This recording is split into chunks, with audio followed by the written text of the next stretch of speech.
O, sige. Ano problem mo? Ako bahala dyan. O, sagot ko na lahat. Lahat ng mga alak, pagkain natin, walang problema. O, sige.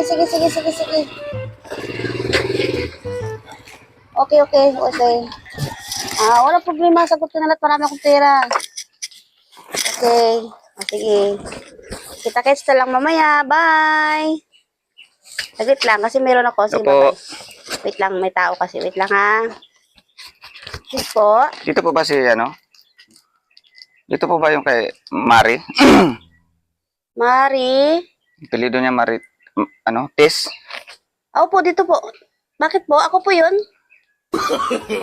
No. Ikaw na naman yan. Tibay? Ako nga. Sige ka, Tibay ang... bakit ka palit-palit ng